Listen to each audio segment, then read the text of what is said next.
to that match now. And Fabrizio, a lot of ramp, not much to do with it yet, but he has time to find that. Again, and then for Ishikawa, the green retreat, again, you see mono green aggro, and this is the kind of matchup that I think the aggro deck is hoping to prey on here. Right, and we see them, this is game 3, post-sideboard situation, Jim looking for something that can really get on the battlefield quickly. Yeah, and Ethercast, a form of early interaction, but currently no ramp spells to get him towards that Nissa who shakes the world. Right, really hoping for this Aethergust to sort of bridge the gap into making this Nissa a playable card.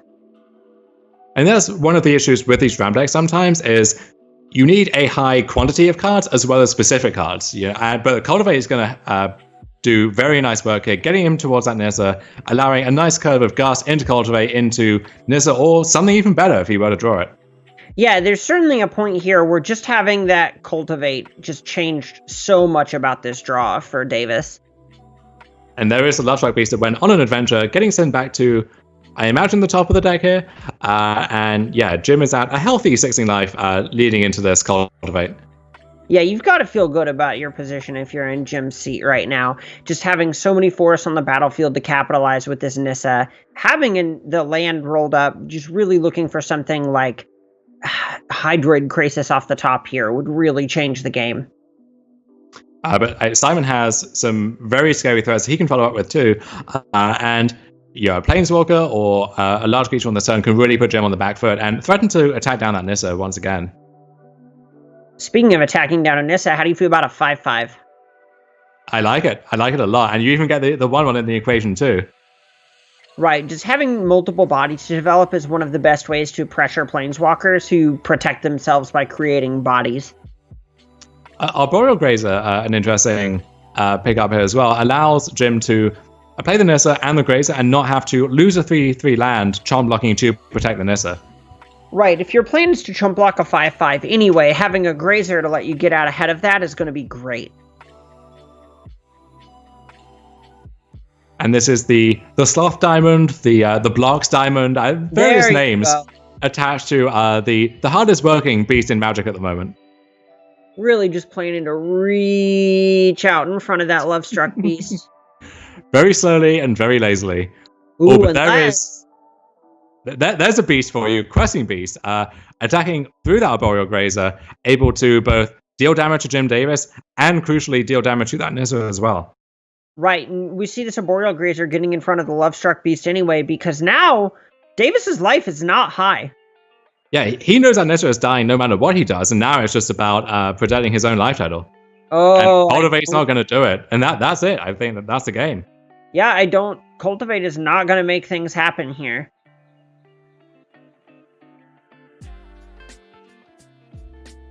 Guess we can Cultivate again if we're so inclined.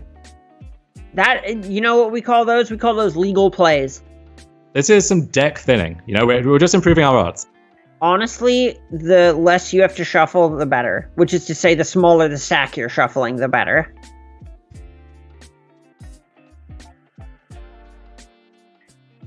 And I think there we go. Stonecold Serpent 4-0, going to the graveyard, giving food for the scavenging ooze, and that's going to be exactly lethal, sending us to a game 2, a great win there for Simon Nielsen. Hard not to feel like it's a clean, hard-fought, well-earned victory whenever someone's simply just chucking their creatures in the graveyard for Xaxes. Always feels great when you get to do that. Feel very smart about yourselves. So going to sideboarding here, I know Ethercast is coming into the deck. What else do we think is joining the roster here for Jim?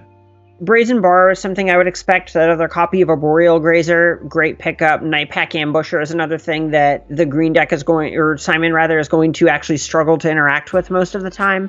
And I would expect some of the ramp that doesn't impact the battlefield as well at any point in the game. Maybe your Cultivates, for example, are going to find their place on the bench. Mm-hmm. And we see Nightpack Ambusher does come into the deck. It has some targets. It can hit Stonecold Serpent, hit something else, even cycle in the worst case, but that doesn't seem like the fight you want to be having here. Right, and unfortunately for any Wilt fans out there, glancing over Simon's deck, I don't see the greatest of all hinges, so really just kind of light on targets there. Honestly, do you even need or want to hit the Great Henge? No, do you care? No, because on the other side of things, you have to expect your opponent just can't cast it. Right? It does most of its best work in the hand. Maybe if they have their own Nissa, they can eventually get up to the 9 mana to cast it on an enemy board. But we do see a slightly bigger build of mono green here for Simon, where Corey had 5 mana Vivian in his deck. Simon has Nissa. He has 3 copies of Mobilized District to go along with all of this. So a nice follow-up to a Sweeper, or especially to an Ugin, which we do see in Jim's hand to open this game too. Right. A lot of that is just going to come to having better staying power in the later phases of the game and more cards that play well on their own. And another hand here for Jim with the Ether Gust into Ram spells, into good payoffs for those. But we saw that recipe in game 1 and it didn't really do too much for him. I think the big difference this game is that copy of Ugin the Spirit Dragon. If Simon doesn't have something like a Stone Coil Serpent, that card is going to single-handedly run away with this game. And it seems like this would be a great chance to use that Ether Gust, but Jim feels like he has to find that third land for Cultivate with the Growth Spiral. So does ensure that for himself, but he's taking a lot more damage in the process. Well, look at this. A Boreal Grazer off the top is going to pair splendidly with Cultivate, because now Jim is already at 6 mana on, the 3rd turn? Gotta feel great about his position here. Yeah, we're getting very close to a turn 5 Ugin the Spirit Dragon. Eating that entire board. Ugin -2, and that -2 is crucial because that means Ugin is out of Questing Beast range. Ugin barely breaking a sweat here at the moment. Oh yeah, just Jim weighing if he even wants to chump block with the Arboreal Grazer. And there's another land there for Jim, a crucial pickup. Gets a cast created for 4, drawing 2 cards, gaining 2 life, adding the biggest creature to the battlefield at the moment. Right, and look at this Nissa. It's basically free next turn. He can go Nissa into untapped land, into Ugin. And I would be very impressed if Simon was able to come back from that. Yeah, that would just be so much. Chump block away, it's dead anyway. Lustrok Beast means we do have to minus for 3 if we want to eat everything, but that's okay. That's a price we're happy to pay. Yeah, I think we'll find a way to power through such an incredibly trying combination.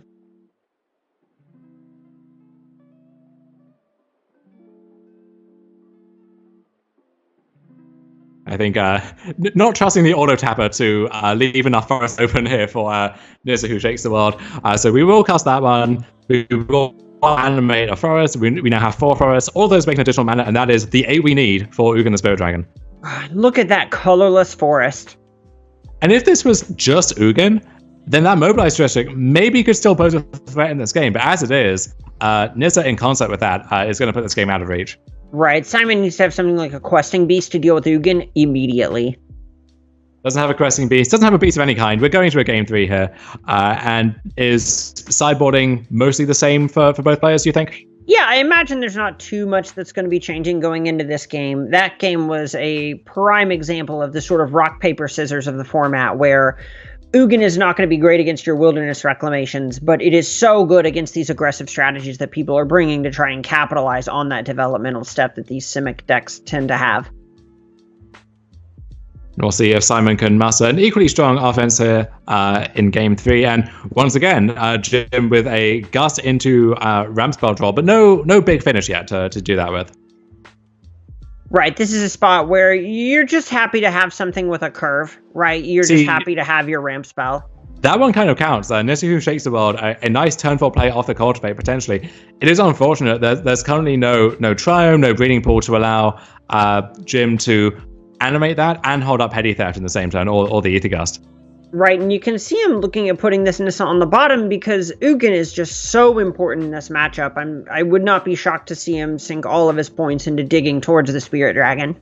Yeah, there we go. 0 top, 1 bottom. And I think Jim knows that even with the good curve that he has, this mono green deck is so fast that Nissa might just die on the spot by the time you get to turn 4. Exactly. Making a 3/3 on turn 4 on the draw is just not impressive here. Oh, how do we feel about Nightpack Ambusher, potentially? It's something that can certainly ambush something. Well, sure. If it couldn't, then that would be blatant false advertising. Well, you know what? I'm not even sure it's advertising. It's more of a forest creature, really. But maybe it's more of an ambition. You're stating your goals publicly and making people accountable so that you can work towards them. It's pronounced ambusher, not ambition. I understand we can't quite read the text very well, but slip of the tongue and all that. I think that's just my accent from my from my native land. And there is a Cruel Harpooner pumping out the Pearl Collector even further, an attack for even more damage on this turn. And so now we have another Brazen Borrower / Petty Theft winning in the wings, but that's only a delaying tactic. That's not helping Jim get back in this game. Right, and Simon having this incredibly lean, mana-efficient draw means that things like Petty Theft are just not going to be particularly effective. Petty Theft is at its best when it's tagging things like Questing Beast, not when it's resetting a Pelt Collector. And yeah, Jim knows he's under the gun. He needs to make something good happen this turn, but it's not clear what that's going to be. Right, it's a scary prospect just playing a Cultivate and hoping that things work out from there. But on the other hand, you have to catch up eventually. Are we looking at instead then of just interacting with the creature this turn, curving into the Night Pack Ambusher and hoping to try and stabilize that way? I imagine the curve that we're looking at here is likely interact with the battlefield with one of these 2-drops into next turn, cultivate, play your land, and then still have a 2-drop up. That way you still actually get to play to the board a little bit better each turn. Okay, that sounds good. But we see 2 cards waiting in the wings here from Simon Nielsen and Questing Beast. The perfect 1, 2, 3, 4 curve. That's going to get gutted, but that one's going right back on top, and Jim's going to need another answer to that next turn. Oh yeah, it's hard to imagine that Simon would ever be upset to draw that copy of Questing Beast against a deck that is not particularly great at blocking it. To be fair, very few decks are very good at blocking Questing Beast. And even if you do, you're trading off with something. Death Touch is one of the 75 abilities on that card. Sure. So the Beast is back. And pumping out the Pearl Collector again. And this is lethal damage. Jim, you got something? You going to interact with this? Right, this is a scary spot where you don't just want to Brazen Borrower again. You want to be more mana efficient than that. But Night Pack Ambusher for Questing Beast, trading Night Pack Ambusher for Questing Beast is just not where you want to be. No, and falling to 1 in the process, even getting another candle on that Pearl Collector. Ooh, I don't think another Growth Spiral on a land is going to do it.